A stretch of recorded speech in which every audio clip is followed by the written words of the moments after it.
Comencemos. Gracias por haber venido a esta última clase. Como el control fue ayer, pensé que no iba a venir nadie. Supongo que la gente que está aquí es porque cree que tiene que haber examen. Exacto. La idea de este como es el último, es como repasar un poco de toda la materia. El profe me comentó que el examen probablemente se va a enfocar en como las peores preguntas de cada control. Entonces intenté como poner ejercicios respecto a eso. ¿Sí? Tengo la impresión que no, pero no te lo puedo asegurar. Yo sospecho que lo que va a hacer el profe es que va a hacer como un mix de las peores preguntas de cada control y tal vez va a agregar algo como de la última materia que vieron, como de PAL, de PLA, de ROM. Eso no lo vamos a ver en esta vez porque preferí ver como solamente las preguntas de los controles, o sea, como la materia de las preguntas de los controles. Igual es como un poco cosas que no vimos en auxiliares, así que bueno repasarlo. Entonces, la primera es un ejercicio de Quinn-McCloskey, que se acuerdan que la P4 creo que del segundo era como, se te paga como una parte del método. La idea de aquí sería como hacerlo completo y después identificar los primos esenciales y bueno, todos los implicantes primos y los implicantes primos esenciales. Es como una mezcla de la P3 y la P4 del segundo. La segunda nos siguen como directamente hacer un diseño con transistores de una compuerta Keyboard que es como un poco más allá de lo que les pedían en el C2, me parece, en la P2, que en la P2 les daban como una implementación en CMOS y les preguntaban qué hacía. Ahora esta pregunta es como, diseñemos algo y después analicémoslo con la misma tabla que tenían que hacer en el control. Bueno, la P3 de ayer. Eh, y la P4 decidí meter esta materia como de conjuntos funcionalmente completos, que es algo que no vimos en auxiliares y creo que igual causó un poco de confusión en el C2. Así que tenemos que demostrar que estos cuatro conjuntos que nos dan acá son conjuntos funcionalmente completos. No sé si quieren partir por alguna, si lo hacemos en orden, si hay alguna que no les interese, porque la idea es que veamos como lo que les interesa a ustedes, porque no sé si vamos a alcanzar a hacer las cuatro. No sé si quieren partir por alguna en particular. ¿La uno? ¿Alguien más? ¿Nadie quiere opinar? ¿La dos? ¿La dos? ¿La tres? ¿Allá? ¿Cuál? ¿La dos? Parece que P1, P2, P3. ¿Quieren partir por la P3 para sacarnos ese cacho al tiro? Ya. ¿De allá? Partamos por la P3. Traje aquí el enunciado. Si no lo puse ahí porque, bueno, lo tienen fresco. Así que voy a primero transferir la tablita acá. ¿Ves? Donde me está dando esta tabla con transiciones, ¿cierto? Pues tenemos azul.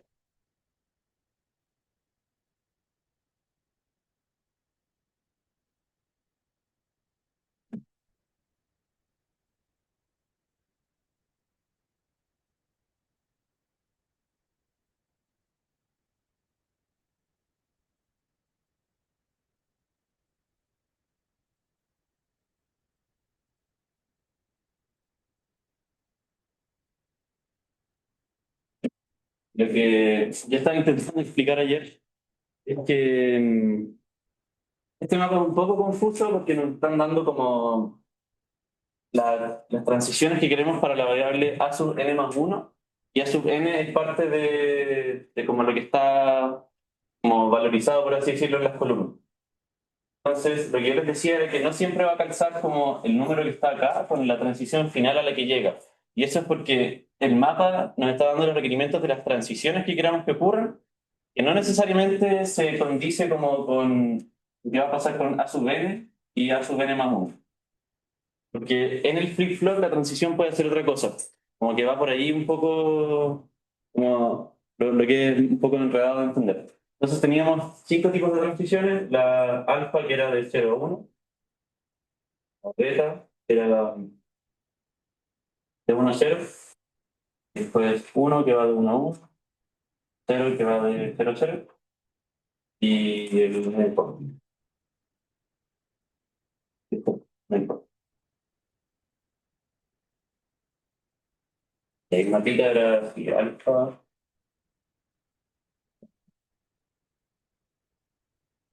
beta, ¿cómo? Beta.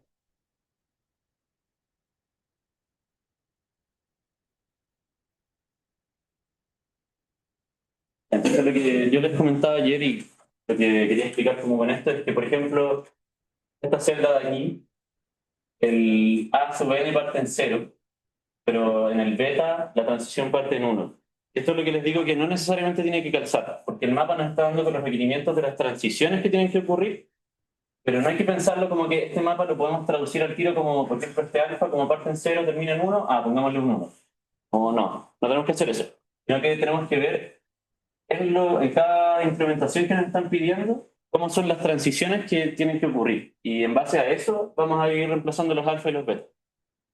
En el control les pedían hacer esto para el JK y para el T, ¿cierto? Voy a partir con el T porque creo que es un poco más fácil de entender y después podemos hacer el JK. Entonces, para eso, había que ver la tabla de transiciones que les dimos en el control para el flip-flop T, que si se acuerdan es de esta forma. Bueno,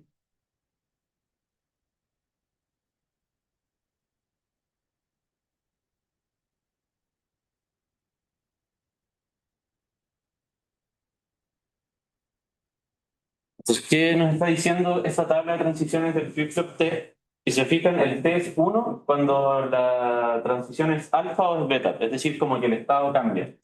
Aquí puedo anotar como el ajustadito esto de acá, aquí, como esta es la transición cero, esta es la alfa, beta y la uno.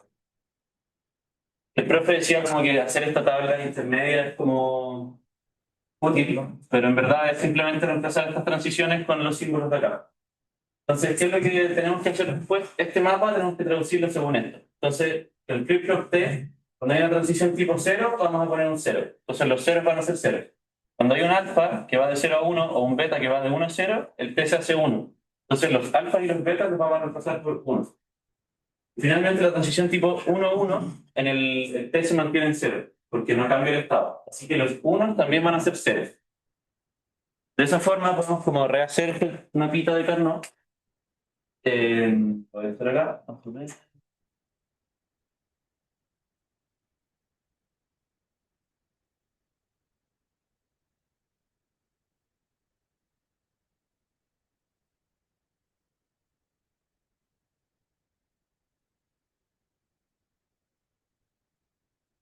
Pero ahora lo vamos a hacer para el T sub A sub n más 1. Entonces, ¿cómo lo vamos a rellenar? Donde hay alfas y betas, como esas transiciones cambian, desde cero a uno o de uno a cero, el T se va a hacer uno. Entonces, donde hay alfa y beta, vamos a poner uno. Después, donde hay uno o ceros acá, recordemos que esto no es un 1, sino que es la transición tipo 1-1, por lo tanto el T se mantiene en cero, y para el 0, en la transición 0-0, el T también se mantiene en cero. Así que estos 6 de acá los vamos a dejar en cero. Y después tenemos estos no importa, y como son transiciones que no nos importa lo que pasa, acá los vamos a dejar también como don't care. Y de esa forma tenemos como la mapa de Carnot que representa como la función de excitación del T sub A sub n más 1. Y ahora ya podemos como llegar a una función simplemente resolviendo el mapita. Entonces estos 8 los podemos juntar y después podemos agrupar, para tomar estos dos de aquí, yo tomaría todas las filas de arriba. ¿Y qué es esto? Eso vemos que es A sub n negado y B sub n negado. Y el azul es T sub n negado. Por lo tanto,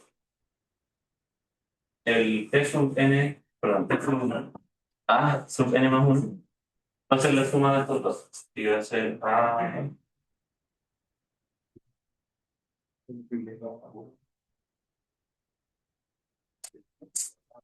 Entonces, ¿qué hicimos para pasar desde como el mapa de requerimientos de las transiciones a la implementación con el T? Fue analizar qué tipo de transición había y evaluar como qué valor toma T para cada tipo de transición que queremos. Y de esa forma llegamos a esto y después resolvimos el mapa de Carnot como siempre. ¿Alguna duda? Sí. No, con la tabla de P que no era como, era, el P no era igual al Q, No, es el D. El D como que te queda así, son 0, 1, 0, 1. está, ya, 1.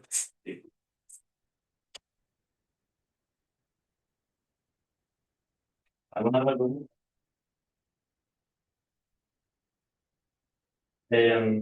¿Hacemos el JK o creen que entendieron qué es lo que... ¿Sí? Sí. Entonces, exacto el JK. Aquí lo hago. Ya, hagamos. El Flip JK, primero vamos a la tabla de transición, la voy a anotar aquí. JK. Entonces acá tenemos QSUB N, o bueno, podemos poner como, sí, como QSUB N, QSUB N.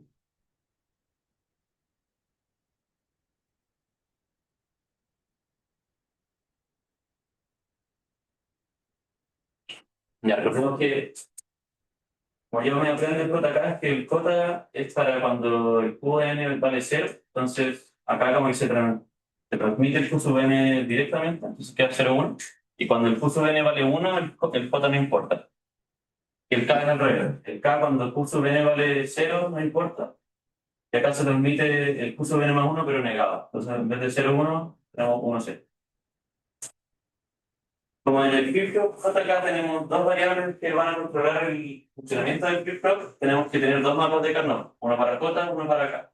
Y que explico de la manera que él la hizo.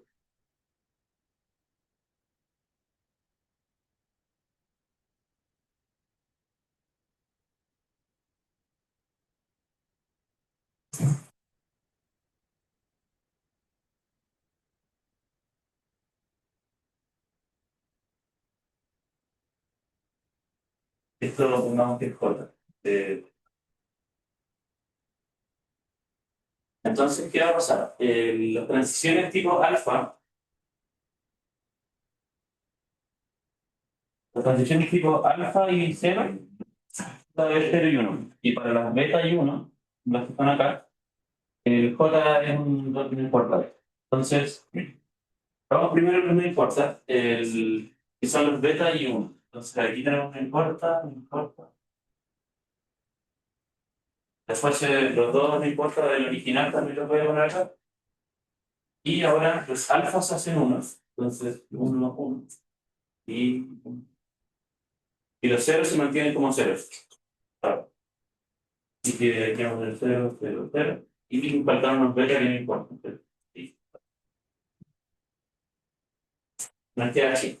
Entonces, de nuevo, hay que agrupar solamente los unos. Así que yo tomaría de nuevo los 8 de acá.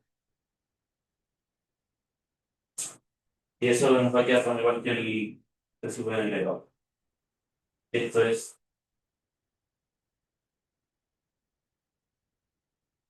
y para acá es como significa. O sea, vamos a tener lo mismo. Vamos a tener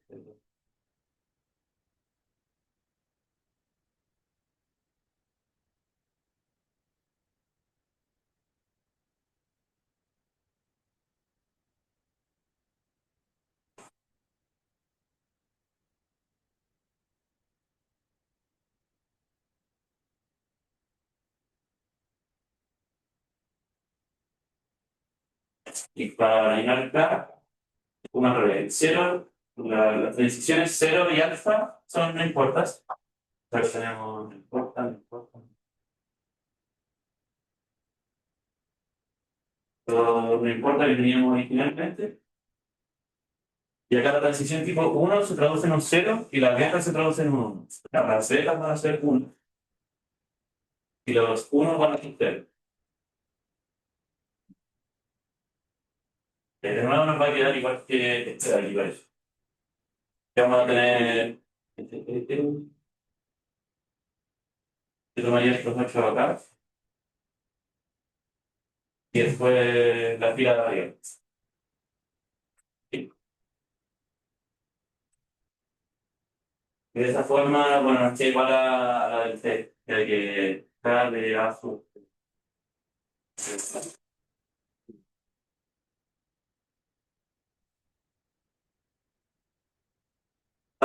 Ahí está.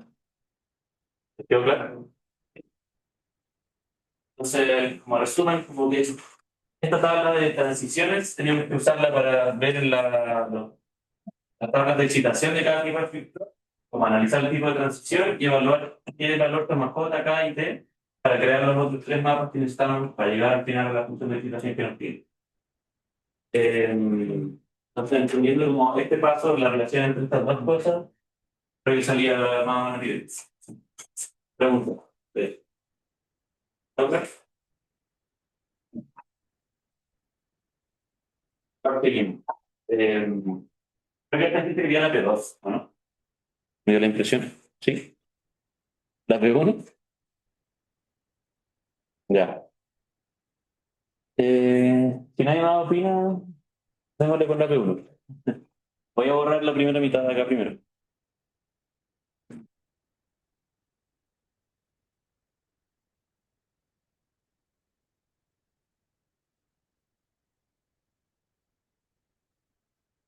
Voy a anotar primero esa función.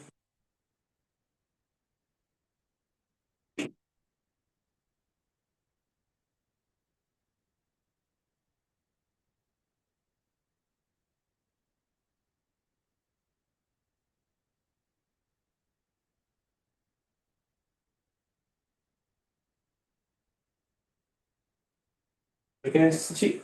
2, 3, 5, 7, 8. En la P1 nos están pidiendo minimizar esta función, pero dime.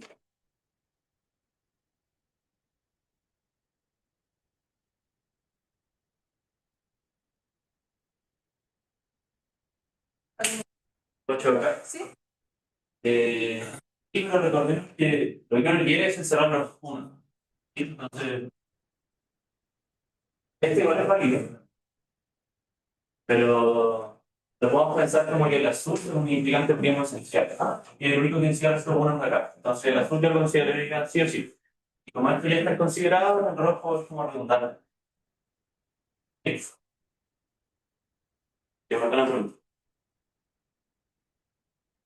Ya les comentaba que en la P1 nos dan esta como sumatoria de mini términos, nos han dado muchos ejercicios, pero en vez de ocupar el mapa de Carnot tenemos que encontrar la función mínima usando el método de misma clase.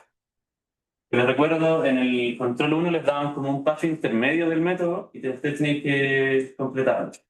Entonces la idea es que ahora les voy a explicar el método completo porque creo que nunca lo expliqué en una clase auxiliar y puede ser útil. Entonces veamos qué tenemos que hacer. Lo primero para el método de Green-McCloskey es que tenemos que agrupar los mini términos por la cantidad de unos que tienen. Entonces, si se acuerdan, uno hacía una columnita acá y íbamos agrupando por la cantidad de unos. Entonces, veamos eso primero. Esto lo voy a poner cubo cero. Ahora les explico por qué. Y acá hacia abajo voy a ir haciendo como los grupos. Que el profe creo que esto lo anota como grupo cero. El grupo cero es como todos los minitérminos que tienen cero unos. El único minitérmino que tiene cero unos es el minitérmino cero, cero cero cero cero. En este caso no está el cero, así que este grupo está como vacío, que no tiene nada. Después vendría el grupo uno. El grupo uno son todos los minitérminos que tienen un uno. Que si lo queremos pensar como de la forma más sencilla, son las potencias de 2, ¿cierto? Porque el 2, por ejemplo, va a ser 0 0 1 0. Eso es 2. Y ahí ya tenemos ese mini término. Y otro tenemos el 8, el cual va acá. El 8 es 1 0 0 0. Y ahí estamos, porque no hay más potencias de 2. Así que vamos con el siguiente grupo, grupo 2, donde queremos los que tienen dos unos. Por ejemplo, el 3 tiene dos unos. El 3 es 0 0 1 1. El 5 igual tiene dos unos, porque es 0 1 0 1. El 10, que es 8 más 2 también, es 8 más 2. El 12 es 8 más 4. Y ahí estamos. Sí. Entonces sigamos con el grupo 3, donde estaría el 7, porque el 7 es 0, perdón, 0 1 1 1. Y el 13 porque el 13 es 1101. Y finalmente está el grupo 4 donde solo está el 15 porque el 15 son 4 1, 1 1 1.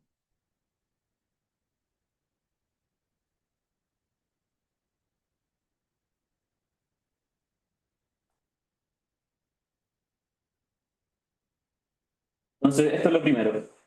¿Por qué se llama cubo cero? Porque lo que estamos haciendo acá es ir agrupando los minitérminos de a uno.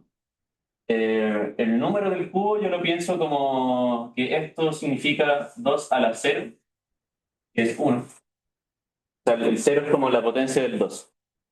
Y el que sea 1 nos está indicando que estamos como agrupando de a un minitérmino. Entonces, esta primera agrupación en el mapa de Carnot es como si primero hubiéramos agrupado todos los unos así, como solitos.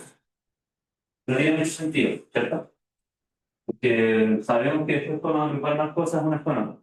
Pero en el método de Clean-McCloskey uno como que a priori no sabe eso porque no es visual, sino que lo que vamos a tener que estar haciendo es ver entre grupos que son vecinos cuáles son adyacentes. Entonces, volviendo al mapa de Carnot, es como, ya tengo estos dos unos. Y ahora tengo que darme cuenta que este uno es adyacente a él. Entonces puedo formar un grupo así. Y me va a pasar lo mismo acá, lo mismo acá. Y de a poco vamos a ir como agrandando el tamaño de esos cubos. Entonces, primero partimos con cubos de tamaño 1, después de tamaño 2. Después, si vemos que este y este son adyacentes, cachamos que podemos formar un grupo de tamaño 4. Y eso lo vamos haciendo con la tablita de acá. Les hago el símil con el mapa de Carnot, porque en verdad es lo mismo, solo que el mapa de Carnot es método visual. Y acá lo vamos a hacer como más metódico. Entonces, ¿qué tenemos que hacer para ver cómo formar los siguientes cubos? Es comparar entre un grupo y el siguiente y queremos que sean adyacentes. Entonces, ¿cómo sabemos que dos minitérminos son adyacentes? Es si difieren solamente en un bit. Porque los que están acá en la Carnot, cuando nos movemos solamente en una dirección, cambia solamente un bit de la variable. ¿A qué me refiero con eso? Por ejemplo, entre el 2 y el 3 solo cambia el bit menos significativo y el resto se mantiene igual. Entonces 001 y el cuarto bit, o el menos significativo, cambia de 0 a 1, pero el otro es igual. Entonces en el cubo 1, recordemos que vamos a estar haciendo grupos de 2 a la 1, entonces 2. Por lo tanto vamos a estar agrupando de a dos minitérminos. La notación que yo ocupo, que encuentro que es la que más se entiende, es la siguiente. Vamos a agrupar el 2 con el 3, entonces acá vamos a anotar 2,3. Después anotamos lo que tienen en común, entonces tienen en común el 001 y el cuarto bit difieren, entonces yo lo anoto con una rayita. Acá hay muchas notaciones distintas, el profe creo que a veces acá le pone una X, a veces lo anota con un guión, y a veces el profe usa esta como notación simplificada, que anotaría esto así, 2,3 para como mostrar que estamos agrupando el minitérmino 2 con el minitérmino 3 y como estos difieren en el bit menos significativo, acá pone un 1.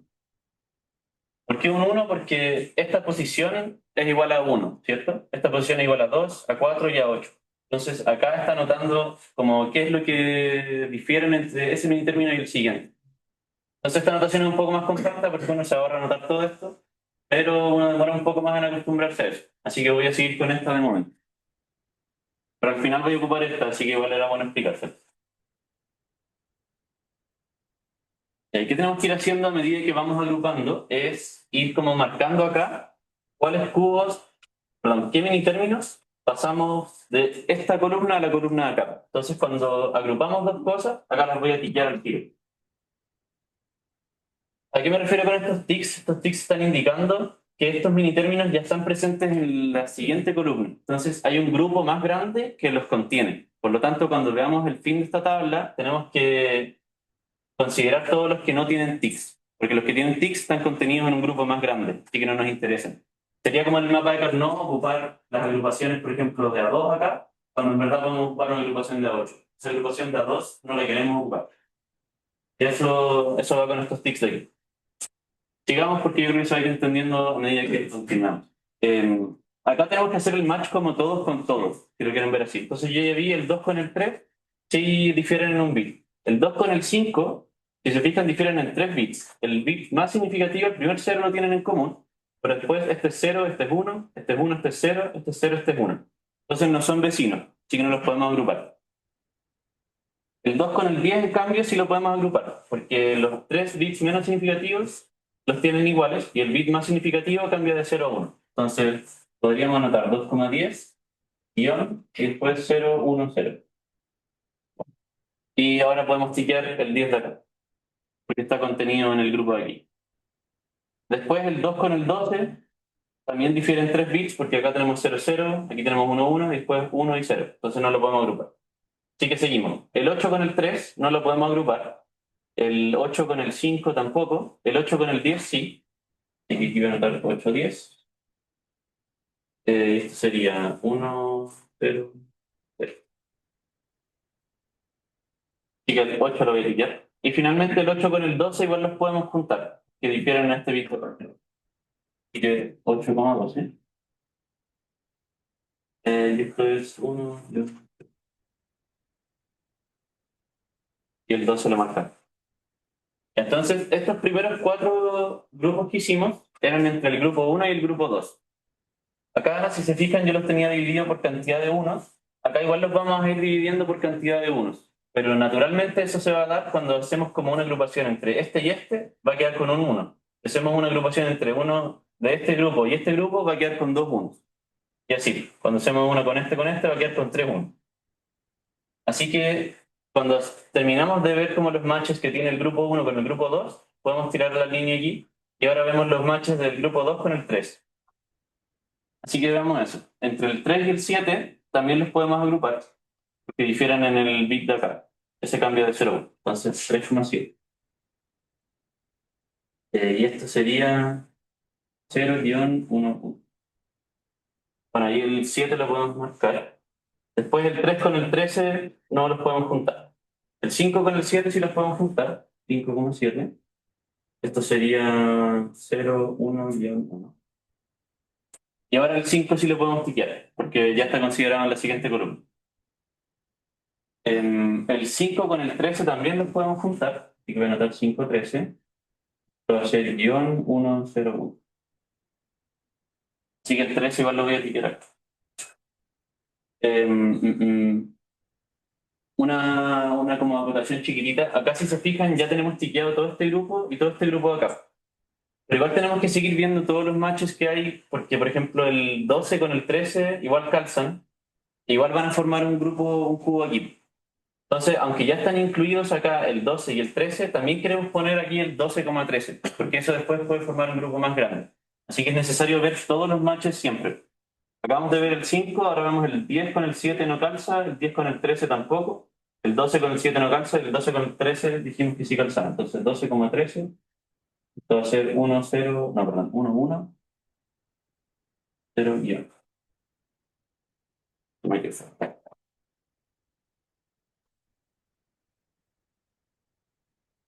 Y ahí ya sí estamos listos con el grupo 2 juntado con el grupo 3. Así que voy a tirar de nuevo esta línea acá.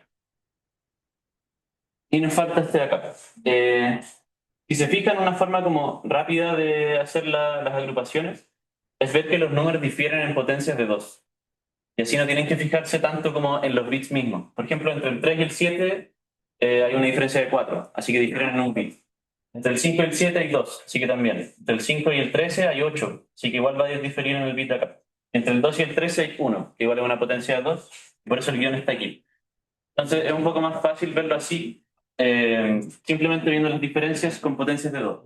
De 7 a 15 hay 8, ¿cierto? Entonces sí difieren en un bit. Y como es 8, difieren en el bit más significativo. Así que el 7, 15. Bueno, y quizás explicando eso tiene más sentido la anotación simplificada.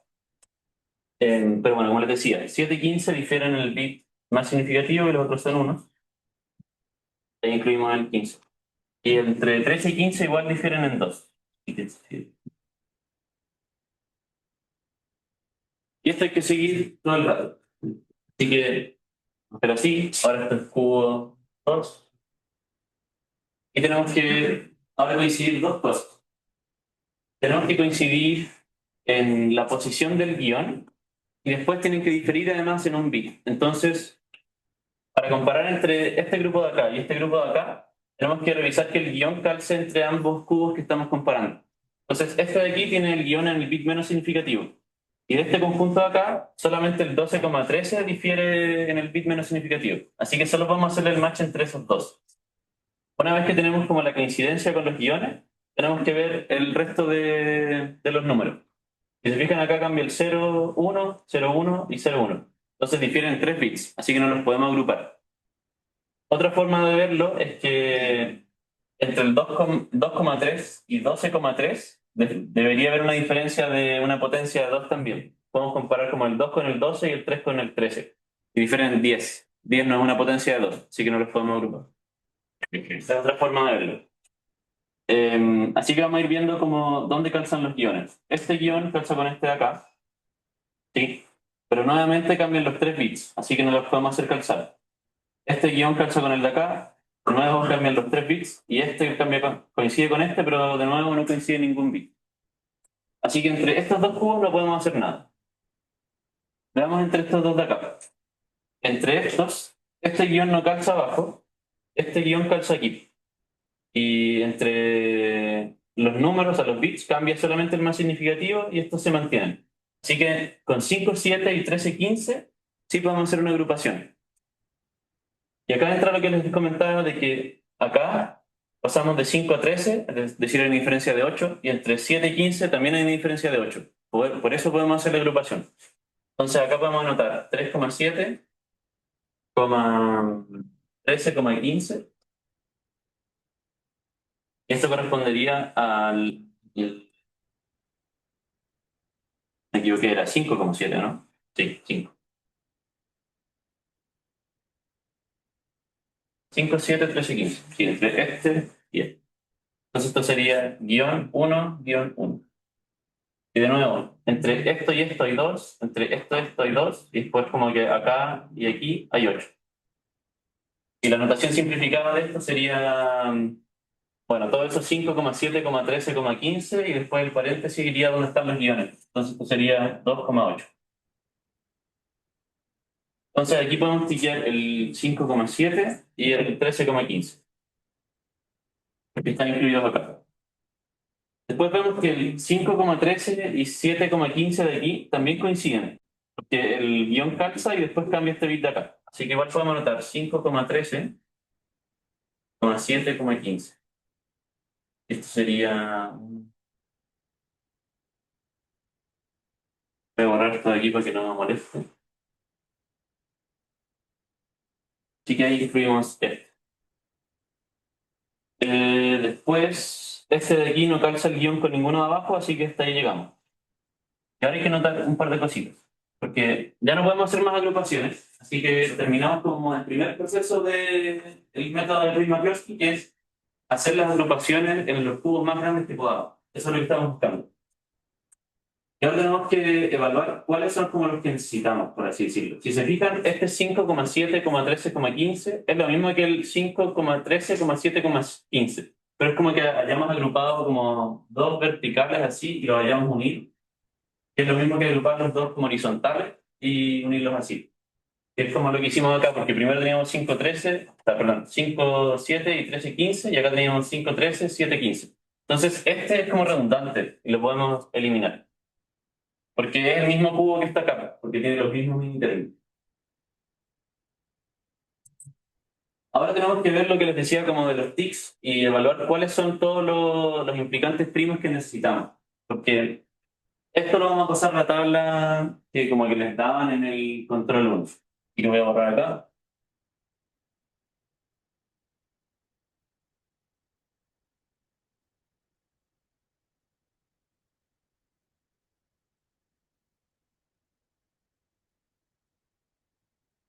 Y aquí voy a empezar a ocupar la notación simplificada solo para ahorrar un poco de pego. Entonces, la tabla que les daban en el control, si se recuerdan, consistía en ir, acá teníamos como implicantes primos y hacia la derecha teníamos los mini términos y había después que rellenar como con tics, si se recuerdan como del control. Entonces, ¿cómo sabemos qué implicantes primos van acá?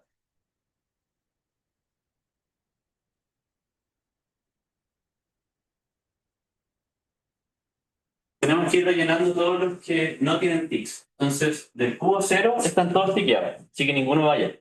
Después en el cubo uno vamos a ir rellenando con él. Entonces va a ir el 2,3. Voy a poner acá un 1. Si ahora estoy ocupando la notación simplificada, recordemos que el 1 significa que el guión está como en la posición 2 a la 0.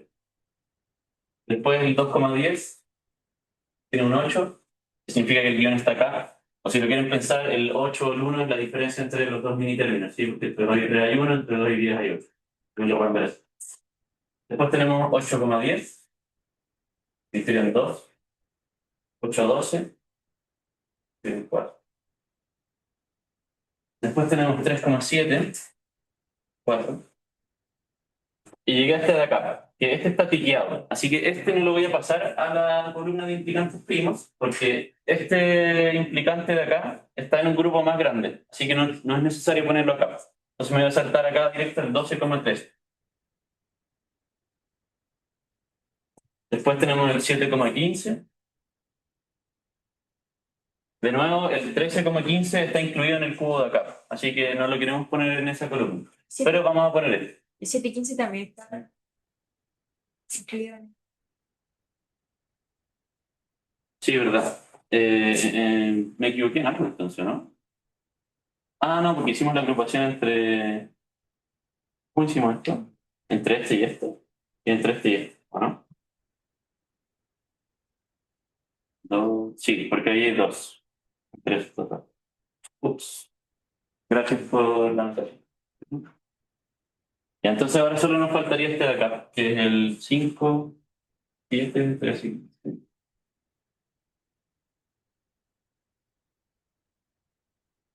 Y ahí tenemos los implicantes primos. Ahora hacia la derecha, ¿verdad?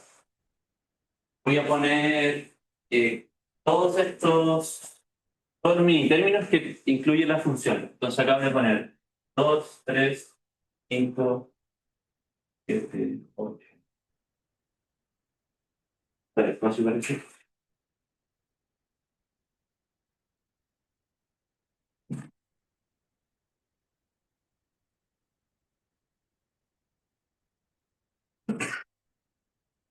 Doce, 13.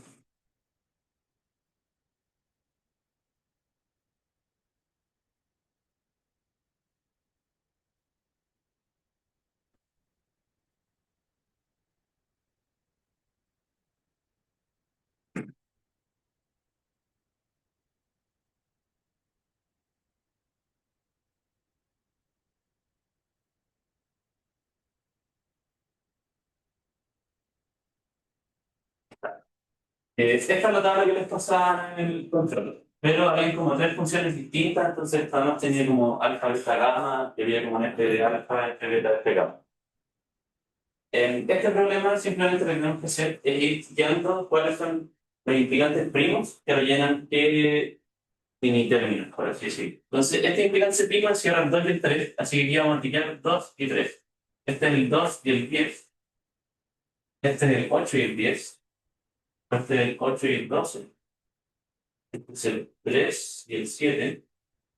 El 12 y el 13. Y este es el 5, 7, 13 y 15. Yo lo veo como una observación del control. El control acá tiene, como les comentaba, como alfa, beta, gamma, alfa, beta, etc. Eso significaba que este implicante primo solamente lo podían ocupar en alfa, este solo lo podían ocupar en beta y en gamma, etc. Porque esto tenía como F alfa, tenía como F beta y aquí otros mini términos. Entonces, el subíndice de acá indicaba en qué función lo podían ocupar. Entonces, si acá ustedes igual tenían 2,3, por ejemplo, pero el 2,3 tiene un alfa, no lo podíamos sillar aquí, porque solamente correspondía a la función de alfa. Solo como una observación de lo que preguntaban en el control.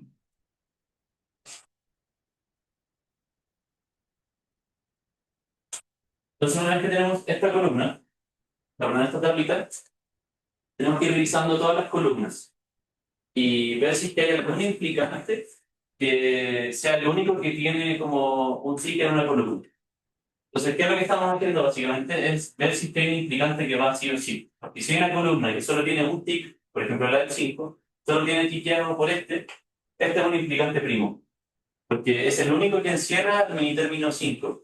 Y si volvemos con el mapa de Carnot, es como cuando teníamos un grupito, que era el único que encerraba un 1, que es lo que estamos viendo acá. Este cubo es el único que encierra el minitérmino 5, por lo tanto es primo, y lo podemos anotar aquí con un asterisco, si querés.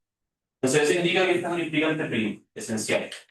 Todos estos son implicantes primos porque son como los cubos más grandes que podemos hacer, pero este es el único implicante primo esencial si nos fijamos bien. Porque los otros, por ejemplo, el 2 está en dos implicantes primos, el 3 igual, el 7 también, el 8 igual, el 10 también, el 12, el 13, y el 15 también está solo, pero también por este implicante primo acá. Así que este implicante es el único implicante primo esencial y estos de acá son los implicantes primos.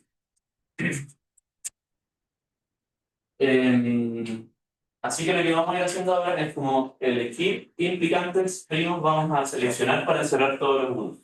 Como yo hago esto, no me acuerdo cómo lo hace exactamente el profe, es que yo voy eligiendo implicantes, yo los voy anotando como acá a la derecha, y abajo me hago como una fila más para ir anotando cuáles ya tengo tiqueados. Entonces, ¿a qué me refiero con él? Este implicante primo dijimos que era esencial, entonces vacío sí. Este lo vamos a elegir. Acá voy a poner como el valor de la expresión, como con ABCD. Para saber cuál es como el ABCD de esto, tenemos que de nuevo fijarnos en esto de aquí. Recordemos que esto está con sí, A, B, C, D. Y esto lo hago de la siguiente forma. Tenemos ABCD, el D es como 2 a la 0, entonces es 1, el C es 2, el B es 4 y el A es 8. Porque el D es el menos significativo, el A es el más significativo. Entonces, cuando acá entre paréntesis tenemos 2,8, significa que el 2,8 se nos simplifica, porque cambia de 0 a 1, como en el mapa de Carnot. Entonces, la expresión para este cubo no tiene A y no tiene C, porque el A y el C se simplifican. Así que esto va a ser BD.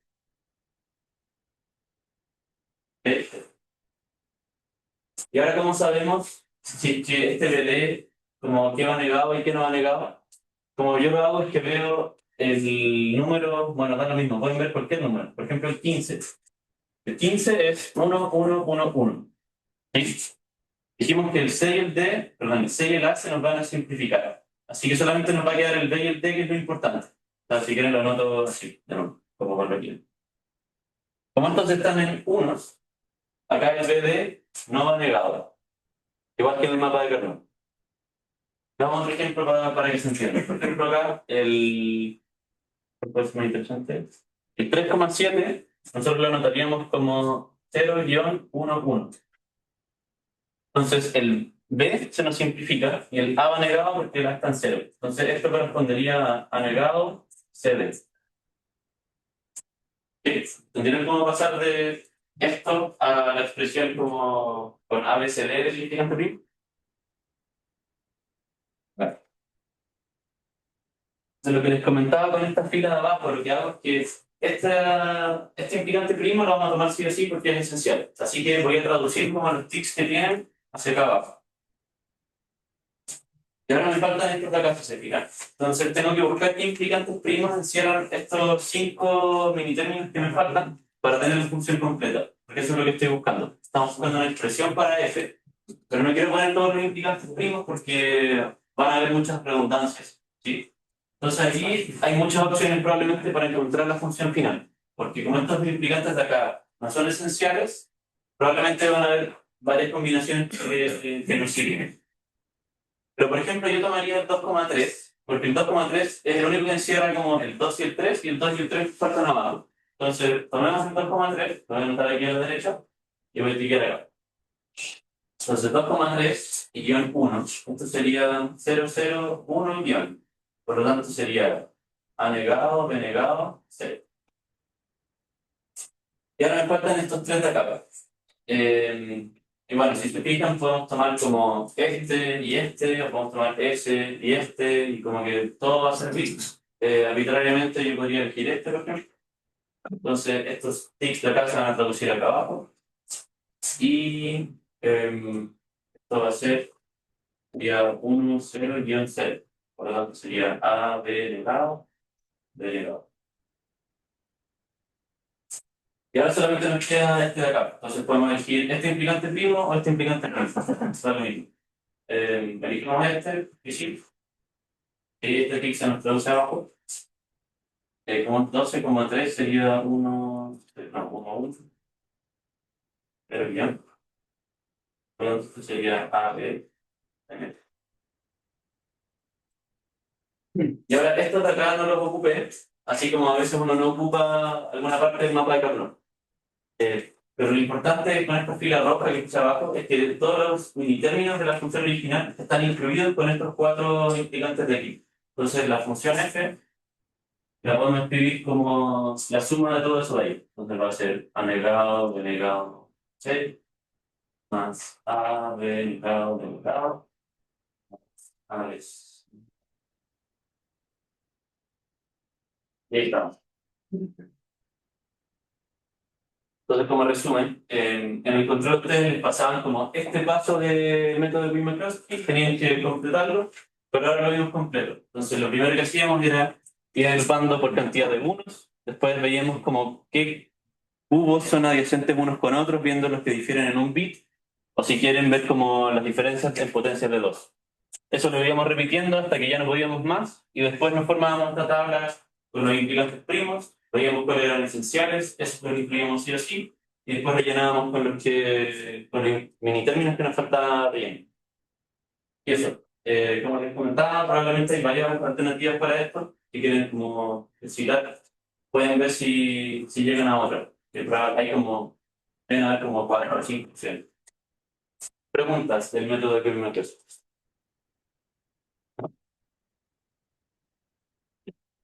Barchelin. ¿Alguna pregunta ahí?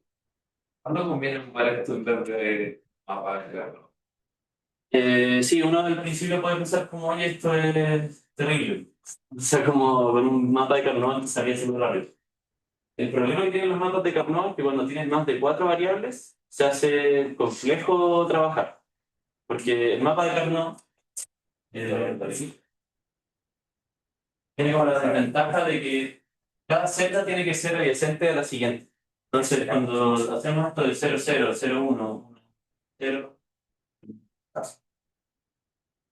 esta distribución nos asegura lo que acabo de comentar, de que las celdas adyacentes todas difieren en un bit. Entonces, son adyacentes como visualmente, pero además son adyacentes como en términos de bits. Si tú quieres ponerle otra variable más, entonces, digamos que en vez de acá AB, hay que tener ABC, y acá DE. No puedes poner 4 filas más, porque no te puedes asegurar con 4 filas más que se va a cumplir eso de que como una celda es adyacente a la otra. O sea, lo que hay que hacer cuando uno quiere agregar una variable más es que hacer 2 mapas de Carnot.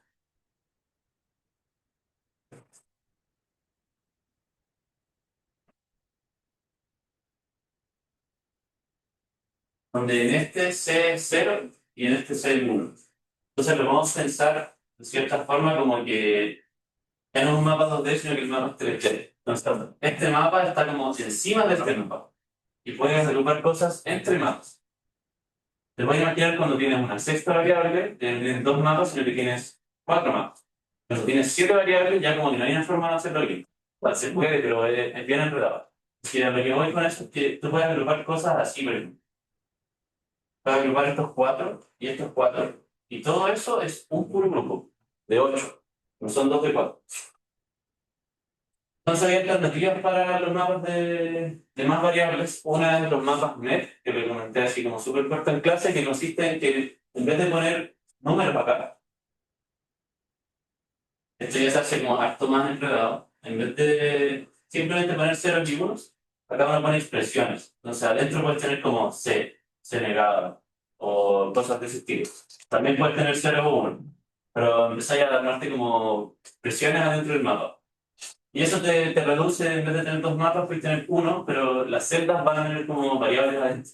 Entonces se hace un poco más complejo y si tienes 6 variables, esto te puede quedar como, no sé, X por Y más X negada, no sé. Puede quedar algo feo, la verdad. Pero es una alternativa. Ahora, ¿cuál es la gracia del método de Green-McCloskey? Es que es como generar la cantidad de variables que tú quieras. Y además es como muy metódico en cómo lo estáis haciendo, porque si se fijaran, yo lo hice como casi como un computador. Es decir, como yo tomé este y lo comparé con todos estos de acá. Después tomé este y lo comparé con todos estos de acá. Pues este y con todos de acá. Y así. Entonces, este método es súper programable y uno puede simplemente tener un algoritmo que te encuentra los cubos y después puedes tener otro algoritmo que te encuentra la expresión final. En cambio, el mapa de Carnot es visual, es completamente visual. Así que tienes que hacerlo a mano. Esas son como las diferencias al final. Este es como mucho más metódico y tiene la gracia de que es como una receta, así que voy a ir paso por paso. Eso.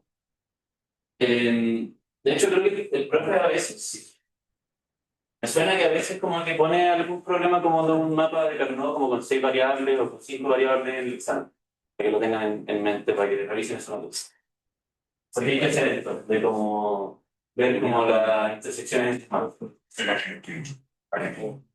Pero si tuviéramos que hacer más de un mapa de Carnot, en ese caso, tú dijiste, por ejemplo, ya ahí recién tendríamos que hacer un grupo de ocho, ¿no? Pero Sí. se pueden como tener dos unos abajo y agruparlo con otros dos unos que están ahí arriba y hacer un grupo de cuatro y... ahí la Por ejemplo, si estuviéramos así, tomaría estos 4 solitos, pero después tendría que tomar estos 4 de esta forma, estos 2 y estos 2. Y esos son un grupo de 4. Ya. Porque si tomas solo estos 2 solitos, en verdad no lo estás haciendo óptimo porque puedes tomar un grupo más grande y la expresión te queda más simplificada. Hicimos la P1 y la P3. ¿Con cuál quieren seguir?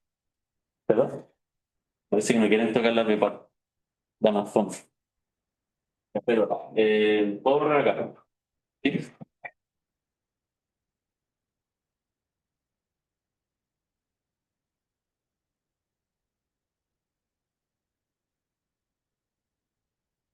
Esto de ahí lo voy a dejar por mientras.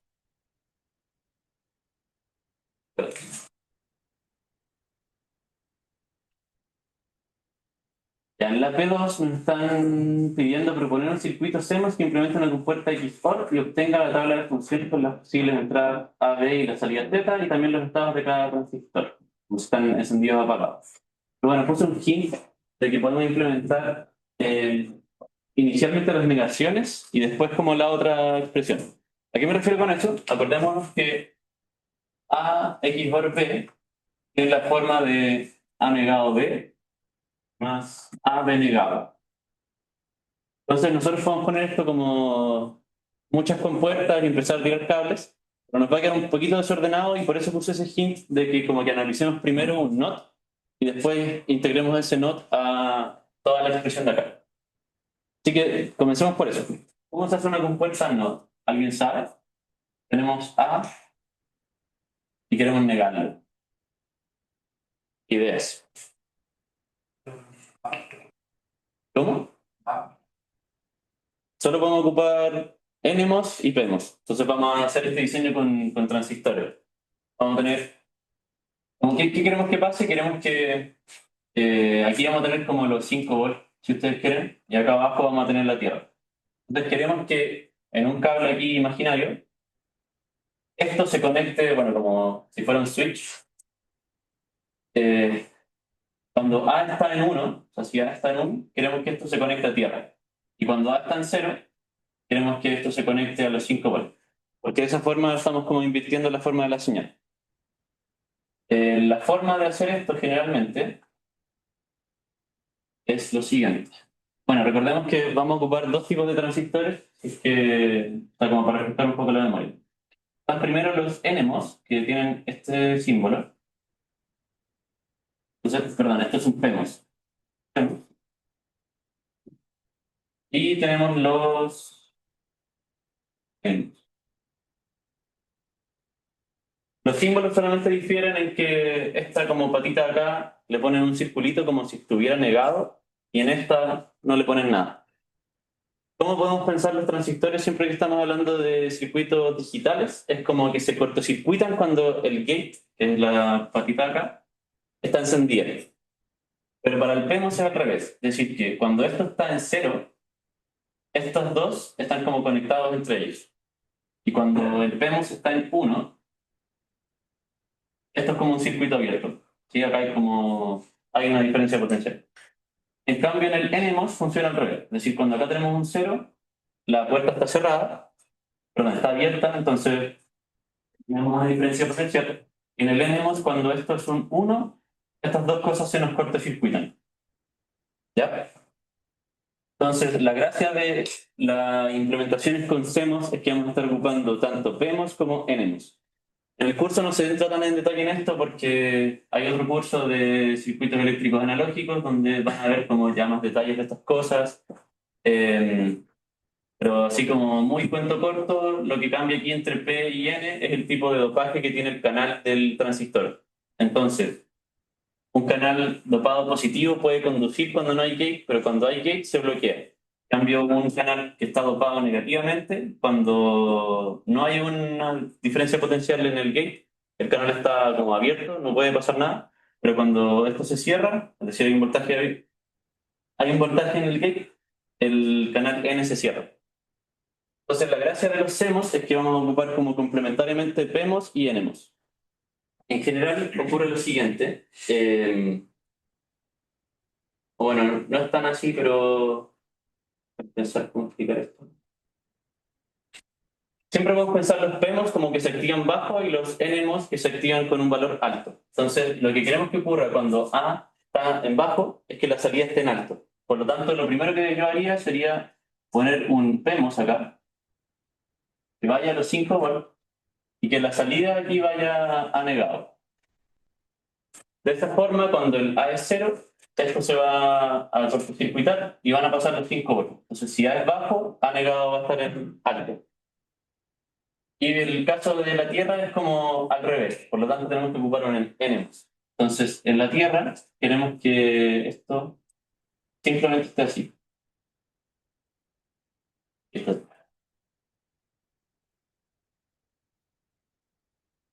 ¿Por qué queremos eso? Porque queremos que este transistor se active con un valor alto en A. Entonces, cuando A está en alto, este transistor se va a cortocircuitar y va a pasar la Tierra hacia A negado. Entonces, si A está en alto, A negado va a estar en bajo. Y cuando estamos en A bajo, se va a cortocircuitar el transistor de arriba y se nos va a negar. Entonces, la tabla que nos piden hacer como para analizar este tipo de cosas es primero ponerle como un nombre a los transistores, Q1, Q2, y analizar qué es lo que ocurre en cada caso. Entonces voy a tener A, que A puede ser 0 o puede ser 1. O como nos piden en el enunciado que lo pongamos, puede ser bajo o puede ser alto. Entonces, low y high, 0 o 1. Siempre lo podemos pensar así. Después vamos a tener dos transistores, Q1 y Q2. Y vamos a tener la salida que es A negado. Entonces podemos ir viendo como transistor a transistor qué pasa en cada caso. Cuando A es low, entonces esto está en bajo, este transistor se va a activar, porque los PMOS se activan con un nivel bajo. Entonces este va a estar on. Y el Q2, como es un NMOS, va a estar apagado. ¿Y qué pasa cuando tenemos esta configuración? Los 5 volts, como esto está encendido, pasan hacia la salida. Por lo tanto, la salida queda en alta. Y el otro caso es como complementario, ¿sí? Cuando A está en alto, el Q1 se nos apaga y el Q2 se nos enciende. Entonces, como se enciende el Q2, la Tierra se transmite hacia arriba y esto nos queda en un valor bajo. No sé si entendieron esta parte hasta ahora. Más o menos. ¿Qué no entendiste? Eh, eh, El PEMOS. El PEMOS como gate, no sé cómo notarlo. Bueno, activa. Activa.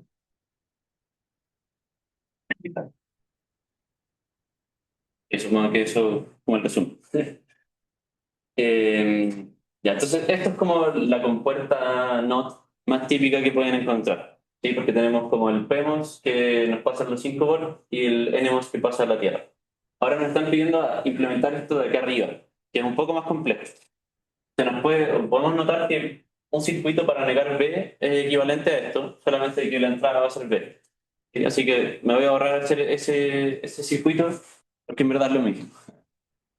Lo que queremos hacer ahora es implementar esto de aquí, una multiplicación y una suma. Entonces, bueno, dos multiplicaciones y una suma. Entonces pensemos un poco cómo hacemos ese tipo de cosas.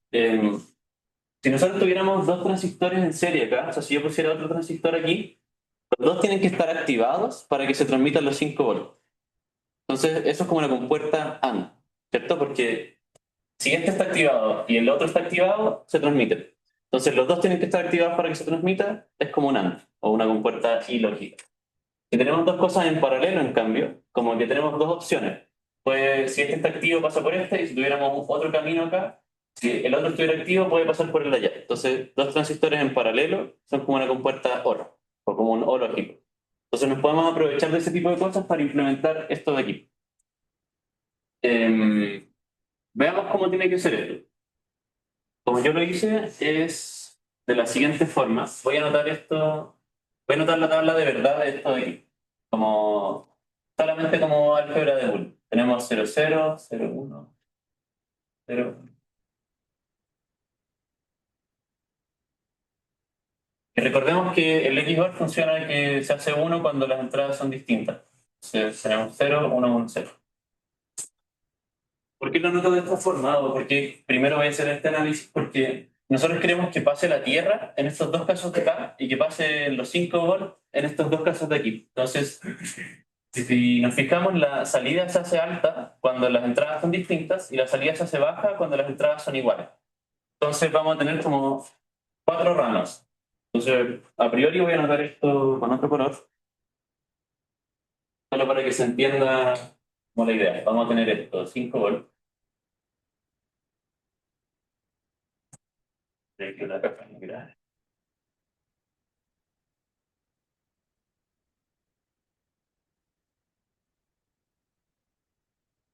Ahora explico qué estoy haciendo.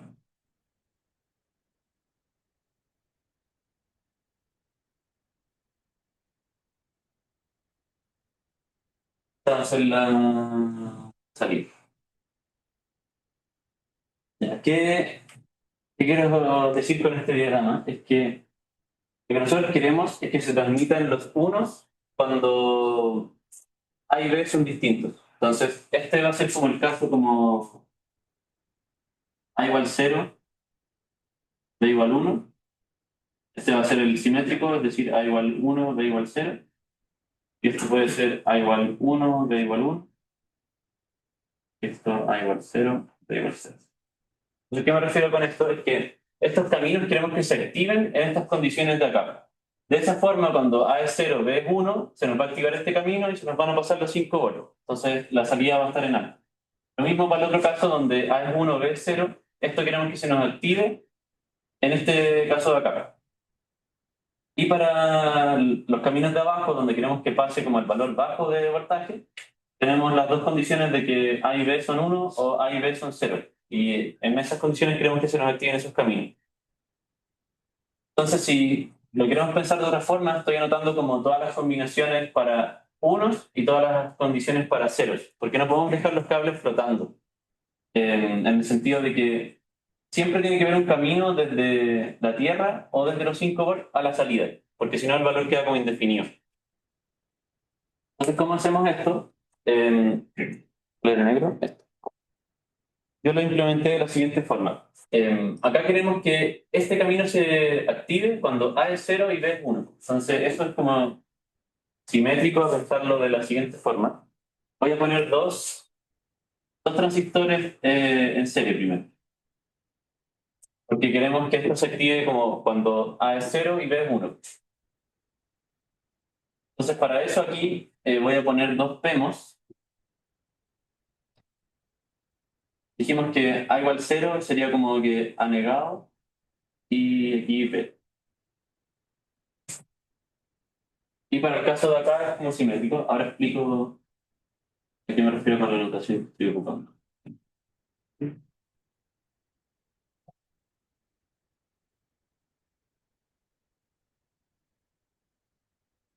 Ya. En general, las conexiones a 5 volts se hacen con PMOS y las conexiones a tierra se hacen con NMOS. Eso tiene como otros detalles de por qué se hace, el profe igual lo comenta un poco en clase, pero es básicamente que PMOS da buenos unos y NMOS da buenos ceros. Entonces como que es mejor hacerlo así. Y por un tema de eficiencia creo que es mejor hacer las implementaciones de esta forma. Entonces, este camino de acá se nos va a activar solamente cuando A es bajo, no, perdón, cuando A negado es bajo y cuando B es bajo. Pensémoslo como A negado y B negado. Entonces, cuando A negado es bajo, B es bajo, es como la condición de aquí, donde A es 1 y B es 0. Por lo tanto, ahí se nos va a pasar el 1. Y el caso de acá es el simétrico. Después, para los casos de abajo, vamos a ocupar NMOS, como les dije. Eh, y aquí tenemos que A y B sean 1. Entonces, acá voy a poner A y B directamente. Porque cuando A y B son high, queremos que pase la tierra hacia arriba. Y aquí voy a ponerlo A negado y B negado.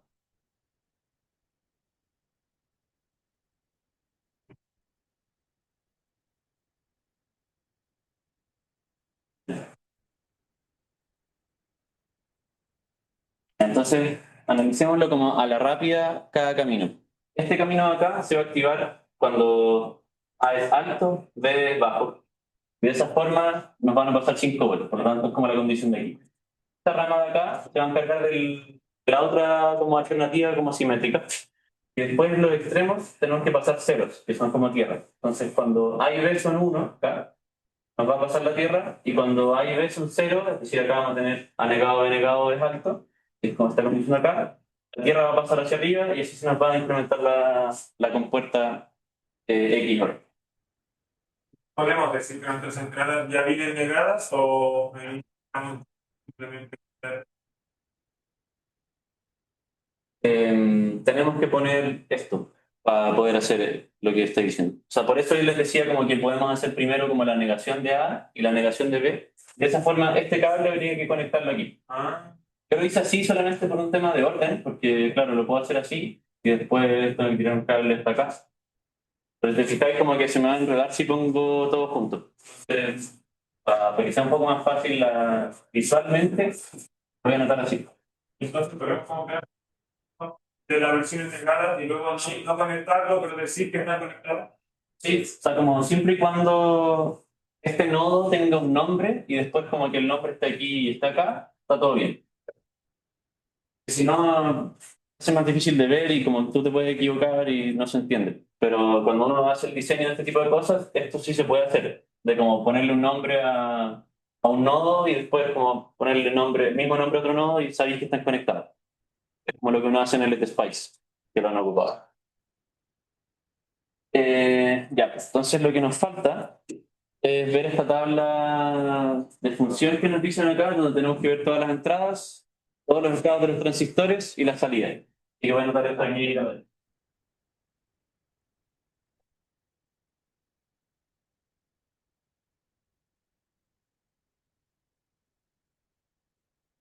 Antes de partir con eso, le tenemos que poner nombre a todo. Así que esto va a ser Q3, 4.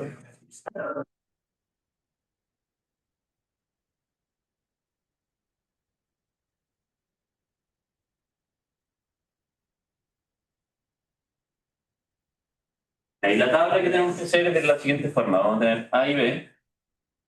Queremos ver todas sus combinaciones. Entonces 0, 0, 0.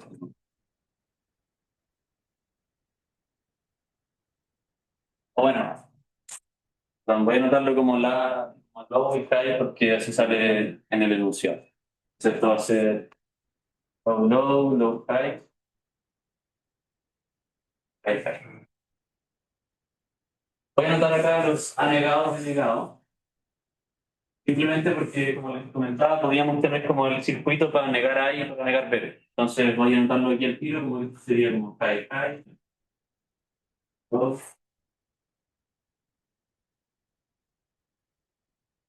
Y ahora sí queremos ver los transistores que tenemos aquí.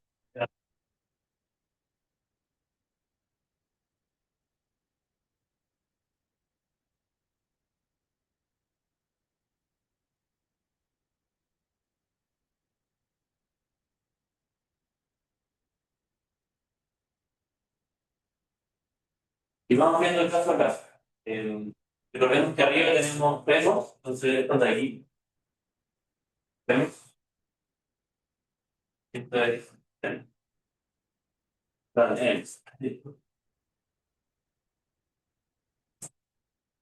para que tengamos claro que los vemos se van a activar con valores bajos y los tenemos con valores altos. Entonces, en Q3 vamos viendo. Estamos como el primer caso completo, si quieren. El primer caso, Q3, tiene anegado que es high. Por lo tanto, este resultado va a estar on. Que es un tema. El Q4 va a estar on, que está en low. Pero está acá. El Q5 está en on, y el Q6 va a estar en off. Después, para la rama de abajo, el Q7 está. El A está en low, por lo tanto está en off. El Q8, como tiene anegado, va a estar encendido. Q9 va a estar apagado. El Q10 va a estar encendido. Y tenemos que ver como cuál es el camino que se completa, porque por la forma en que yo hice este diseño, solamente uno de estos 4 caminos se va a activar a la vez. Así que veamos cuál es el que se activa. El Q3 está apagado, así que esta rama ya como que se nos murió. Y aquí, por este lado de acá el Q6 está apagado, así que también como que por arriba no pasa nada. El Q7 está en off, así que esta rama de acá no está trabajando. Y después el Q8 está en on y el Q10 está en on. Entonces, en esta condición de acá, como que este se nos está cortocircuitando y este se nos está cortocircuitando. Por lo tanto, la Tierra pasa a la salida y aquí vamos a tener un valor A, que se nos está transmitiendo a la Tierra. Y eso lo tenemos que hacer para cada caso. Pero vamos a ir como ahorrando un poco de. O sea, podemos como completar primero todos los transistores, porque si se fijan en Q3, depende solo de anegado. Entonces va a estar off, aquí va a estar en off. Y como anegado acá está en low, se nos va a encender. Q4 es parecido, pero está conectado a A. Entonces va a estar activo aquí. Y aquí va a estar apagado. Off.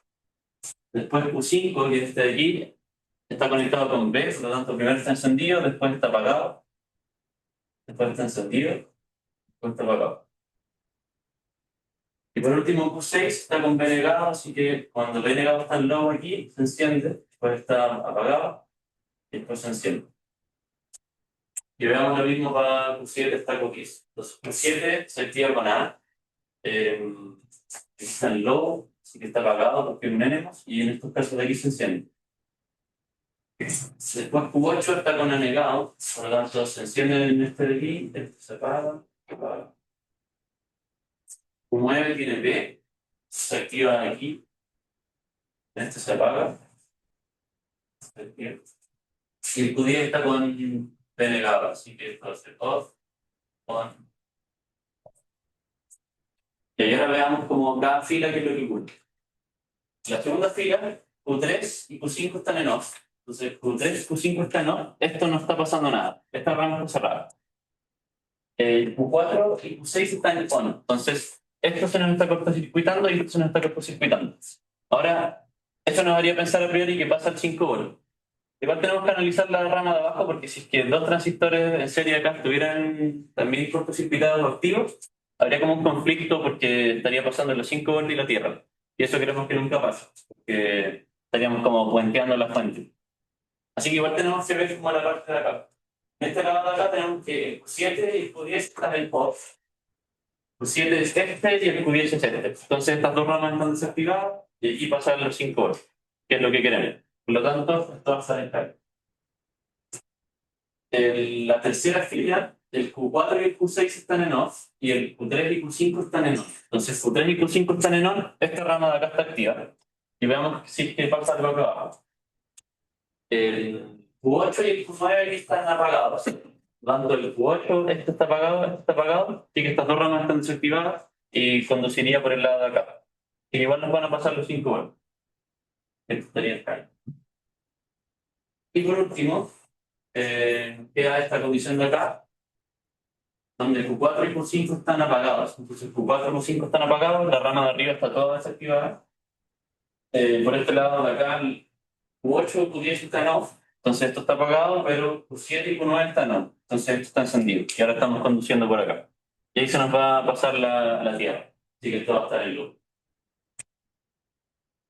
Y ese es como el análisis que habría que hacer en este caso.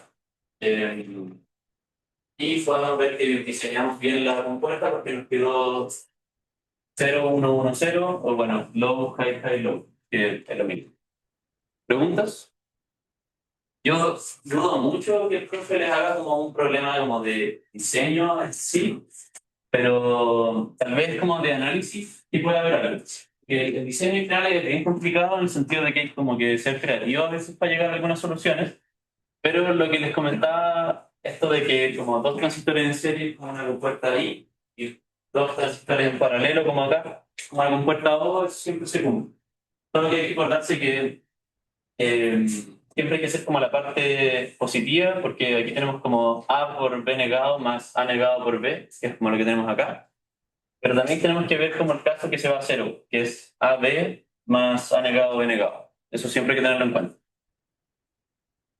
Eh, Eso, yo sé que en algunas empresas a veces a los ingenieros eléctricos le hacen diseñar como puertas o cosas así, si es que es una área que les interese.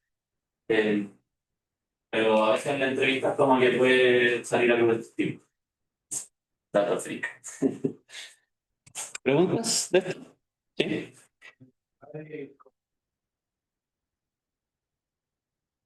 Eh, Mira, a priori tú puedes ocupar solo uno. Igual te va a funcionar todo.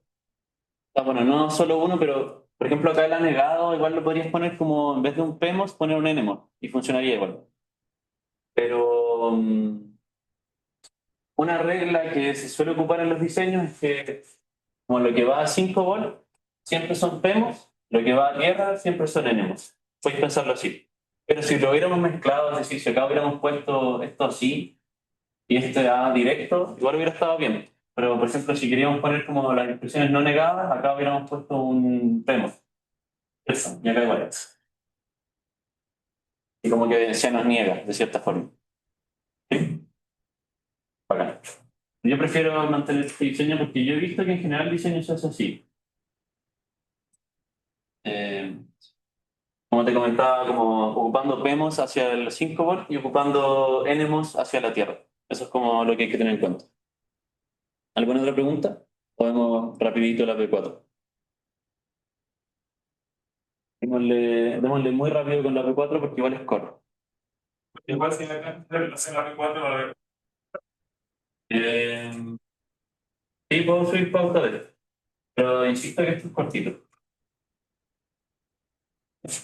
Eh, Esto de conjuntos funcionalmente completos, si uno se va así como muy a como lo matemático, por así decirlo, a una cosa más deep, hay que entrar a hacer como demostraciones como de intro a la álgebra y cosas que no nos interesan. Como lo que sabemos con los conjuntos funcionalmente completos y cómo los tratamos en los sistemas digitales es que en la álgebra de Boole nosotros la solemos trabajar con AND, OR y NOT.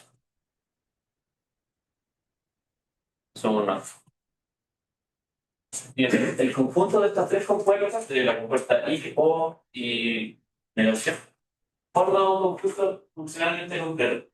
Si uno, a partir de otro conjunto, puede implementar lo mismo que está acá, como que ya ganamos. Que podríamos hacer todo a través de esa como dirección que tenemos de un conjunto a otro. ¿A qué me refiero con eso? Nosotros sabemos que esto es un conjunto funcionalmente completo y nos están pidiendo demostrar en el primero que solamente AND y NOT es un conjunto funcionalmente completo. Entonces, ¿cómo podríamos demostrar esto? Es armando una compuerta OR, pero solamente con estas dos compuertas.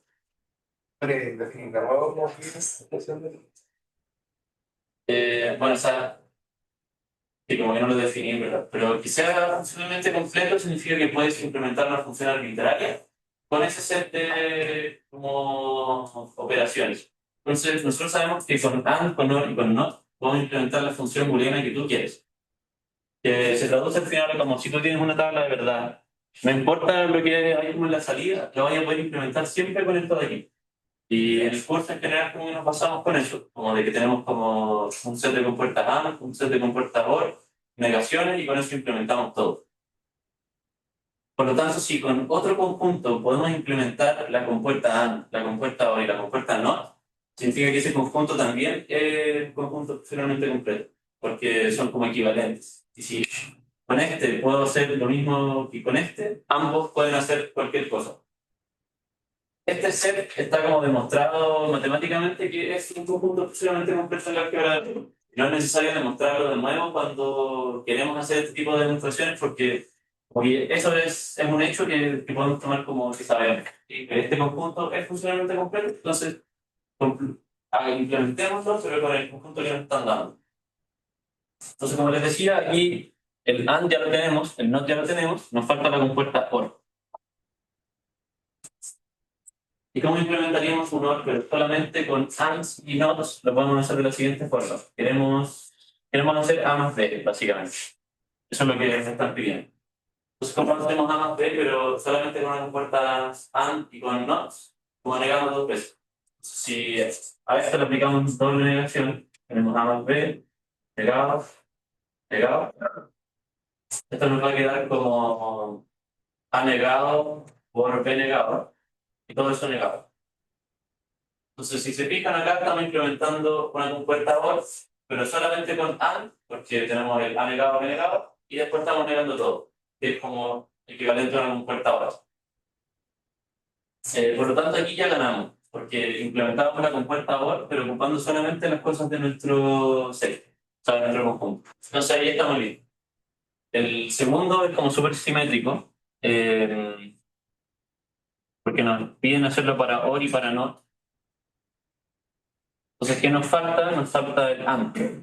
Y para implementarlo lo podemos hacer de la misma forma, como negando dos veces, vamos a tener A por B. Si negamos dos veces, esto es A negado más B negado, y todo eso negado.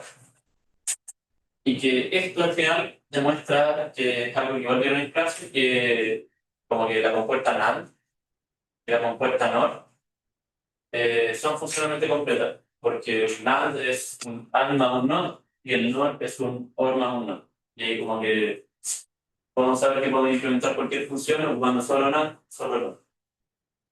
La 3 es un poquito más rara, porque nos están dando como una función.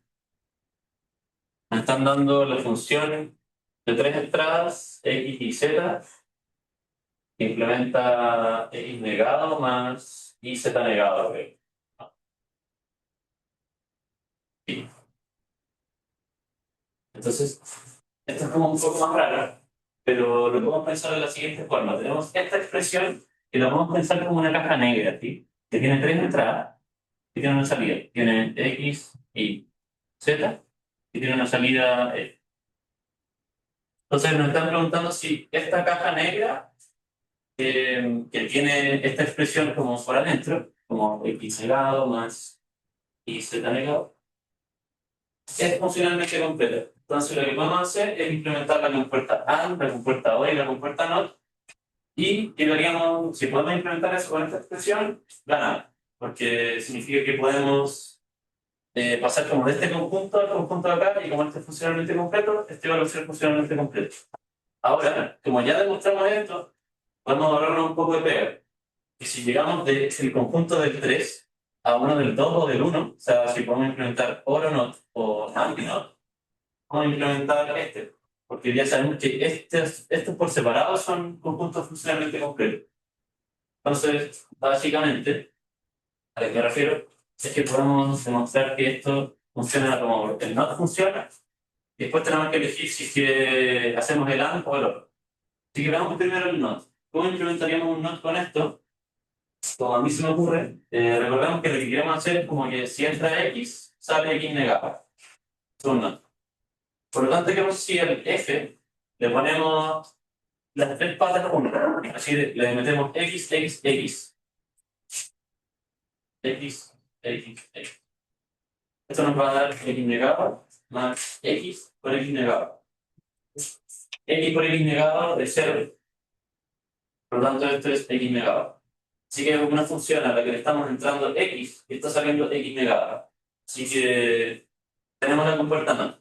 Ahora, como les decía, como que podemos implementar ahora el AND y el OR. por separado, pero si implementamos solamente uno ya basta, porque sabemos que el AND y el NOT, o el OR y el NOT, también son funciones de álgebra. Así que como analizando un poco la expresión, yo me doy cuenta que es más fácil implementarlo en las puertas por, que tenemos uno acá. Si yo puedo hacer que esto sea como X más Y, ya gané. ¿Cómo vamos a hacer que esto sea X más Y? Vamos a ver el otro. ¿Cómo hacemos que esto dé X más Y? Hay que jugar un poco con las entradas de la función porque es lo único que vamos a hacer. Entonces, si al X le metemos en la primera posición, le metemos X negado, esto después nos va a quedar X negado negado, que va a ser X. Y acá queremos que nos quede solo el Y. Entonces, para que aquí nos quede solamente el Y, me tiene que quedar un Y por Y. Que Y por Y es Y. Así que acá puedo meter un Y negado. Que voy a meter X negado, Y negado. Esto me va a dar como resultado X negado negado más Y por Y negado negado. Entonces, esto es lo mismo que X más Y por Y, que es lo mismo que X. Y ahí ya ganamos. Porque demostramos el NOT, demostramos el OR. Entonces, como que el conjunto del 3 es equivalente al conjunto del 2. Y este es equivalente al AND por, ¿no? Así que estamos listos. Y ahora solo nos queda la última manera. Lo voy a hacer acá. Que nos están preguntando si que el lugar de esa expresión de f también es un conjunto funcionalmente completo. Entonces, veamos primero cómo es que en el entorno nos quede x y z, que es el lugar de f. De x y z. Entonces, esto lo metí solamente para recordarles un poco cómo es el lugar. El lugar de una expresión es intercambiar todos los más por menos y los más por multiplicaciones y las multiplicaciones por más. Entonces vamos a pasar de compuertas AND a compuertas OR y de compuertas OR a compuertas AND. Y si tuviéramos expresiones como, no sé, más 1 o más 0 como con una constante 1 o 0, el dual también transforma los 1 en 0, los 0 en los 1. Pero el dual no afecta el negado El negado no lo afecta, y el complemento sí lo hace, ¿cierto? el complemento sí. Y el complemento también afecta la suma y el amplitud. También, sí. Por ley de Morgan, si tú niegas una multiplicación, te queda una suma. Si niegas una suma, te queda una multiplicación. Entonces, el dual no es lo mismo que el complemento, porque lo acabáis de notar. Entonces, el dual de este nos va a quedar como x negado, que teníamos x negado, pero el dual no afecta a las negaciones. Por, y ahora abre paréntesis, y más z negado. Y puede quedar como tarea hacerlo. Si ahora tenemos que llegar a la compuerta NOT, y como aquí va a ser más fácil hacer la compuerta NOT. Va a ser más rápido. Lo hago aquí fácil. No sé si a alguien se le ocurre así como el tiro. ¿Cómo hacerlo? Queremos que esto nos quede como si metemos solo x, que esto quede como x negado, o como una combinación de x. Así que, ¿cómo vamos a hacerlo? ¿Qué pasa si no tenemos puras x? Para que funcione. Entonces, el tema de x va a quedar x negado por x más x negado. Esto de acá es 1. Esto va a quedar x1, x negado, x negado. Y para el AND, queremos que nos quede x por y. Así que aquí vamos a meter un x negado, eso nos va a llevar de nuevo. Después, y más, queremos que quede y más. Entonces, y negado. Esto va a ser x negado por y más y negado. Ya, x. Esto acá arriba. Y de nuevo, como esto, para implementar el max y el AND, es como llegar a este conjunto acá y este conjunto es como llegar a este. Este conjunto tiene funcionalmente completo. Pregúntate.